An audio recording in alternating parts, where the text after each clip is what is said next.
gentleman group that is trying to close down access, eliminate hunting and fishing in Europe, really. So Teddy Roosevelt was a champion for conservation here. Maria, her family, a champion for conservation around the world. Well, it's an honor to have you here. Please share your story. Thank you.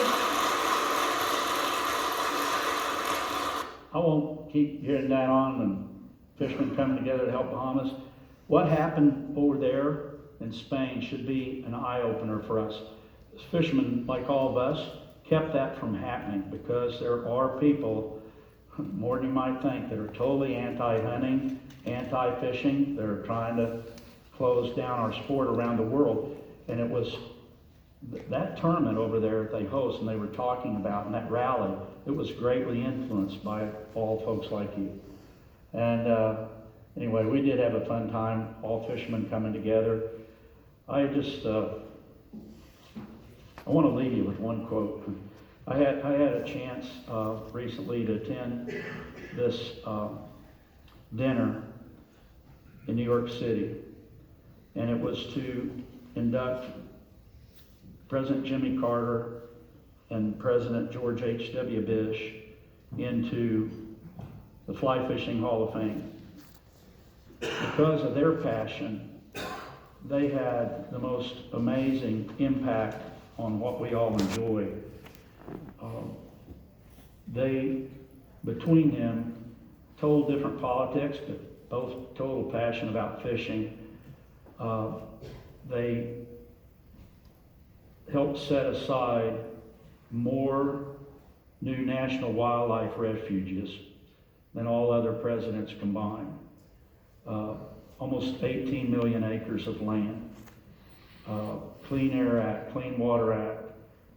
President Bush, when he was vice president, sponsored the Sport Fish Restoration Act.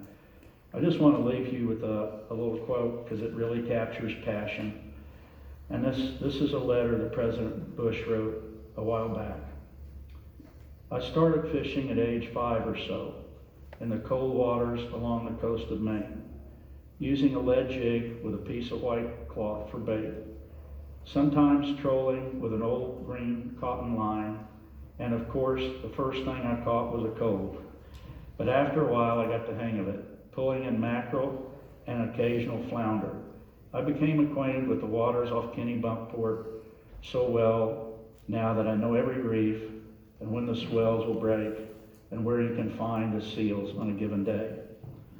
Since I was a boy, I've waded in a clean, clear river in Iceland next to the prime minister of that land and have caught my first salmon. I pulled in bass in many states and fought dolphin, kings, hard-hitting cuda on the high seas.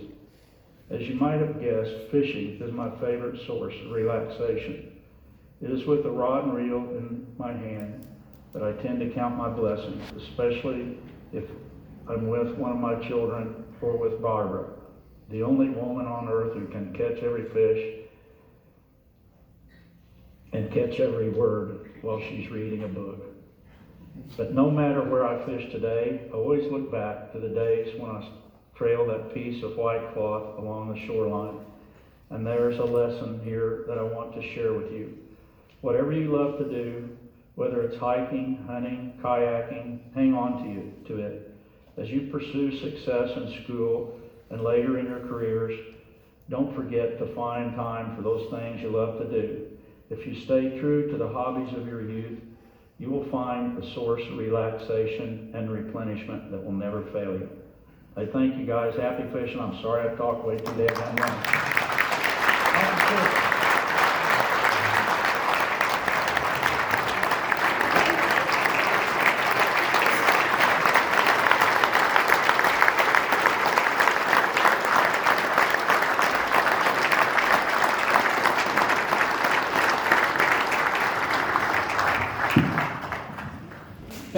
Thank you so much, Johnny.